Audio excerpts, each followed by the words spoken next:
penerbit mayor apa penerbit minor ya, self publishing atau penerbit mayor. Dua-duanya adalah satu alternatif menerbitkan buku yang menurut saya punya plus dan minusnya, dan teman-teman ketika ingin memilih salah satu penerbit tersebut, teman-teman harus paham konsekuensi dan aturan mainnya ya, sehingga nanti teman-teman bisa enjoy menjalankan proses penerbitan buku. Nah, kalau teman-teman ingin menerbitkan di penerbit mayor, saya sudah membahas satu video ya, silahkan tinggal dicek saja ya. Itu teman-teman harus punya mental untuk ditolak ya, berkali-kali ditolak, bahkan mungkin 1 tahun belum tentu naskah teman-teman diterima gitu ya. Tapi nggak apa-apa, terus aja jalankan. Kenapa? Karena biasanya kalau kita menerbitkan di penerbit mayor itu rasa percaya diri, kemudian kapasitas kita sebagai penulis itu kan langsung naik ya.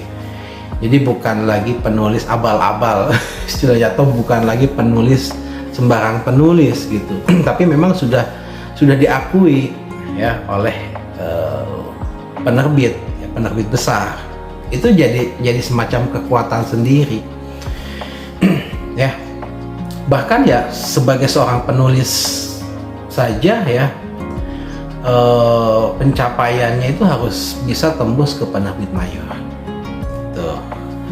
Maka teman-teman harus siapkan energi untuk menerbitkan penerbit mayor. Cuma tantangannya adalah tadi seleksinya yang ketat. Gitu. Nggak apa-apa, itu adalah tantangan. Yang kedua, penerbit mayor minor ya.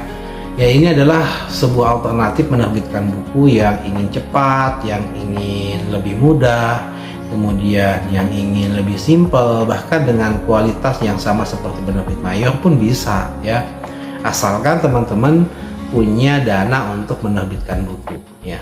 Dan yang disiapkan apa saja ya, teman-teman siapkan dana untuk desain, untuk cetak, untuk editing ya, didesain semenarik mungkin agar teman-teman naskahnya bagus, bukunya bagus gitu. Jadi ya kalau di penerbit mayor itu gratis, bahkan teman-teman bisa mendapatkan royalti, bisa mendapatkan uang oplah dan lain sebagainya ya. Kalau di penerbit minor, penerbit self publishing ya teman-teman mengeluarkan uang. Tapi ya tadi kalau di penerbit mayor ya teman-teman harus nunggu lebih lama, bahkan sudah capek-capek nunggu ditolak, itu ya biasa ya. Tapi kalau ingin cepat ya di penerbit minor.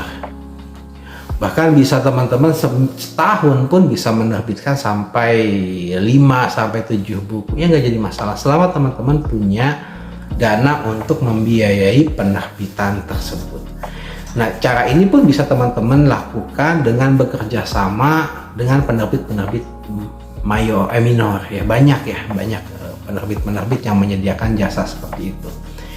Dan cetakannya kan lebih murah teman-teman semua.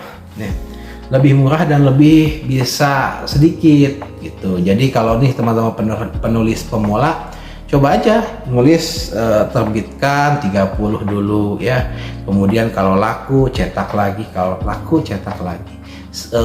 Hitung-hitung untuk tes market ya.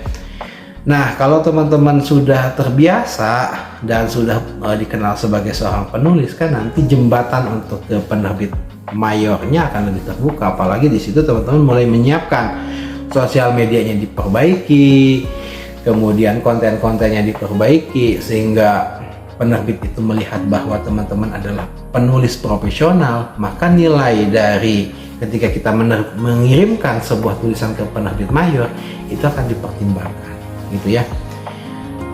Kalau misalnya teman-teman ingin fokus di penerbit mayor ya nggak apa-apa, penerbit minor juga nggak apa-apa. Bahkan sekarang ada ya, adalah penerbit digital ya, platform digital itu juga sama menerbitkan.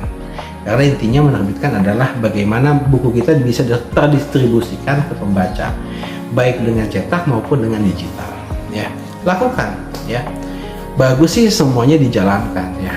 Cuman memang teman-teman harus punya energi kuat untuk menulis dari setiap wadah tadi, untuk digital, untuk self publishing, untuk mayor. Cuman kalau untuk mayor biasanya dia akan mengecek ya apakah naskah Anda pernah diterbitkan atau belum gitu ya. Gitu teman-teman semua, mudah-mudahan informasi dari saya menambah semangat Anda untuk terus menerbitkan buku dan berkarya. Terima kasih.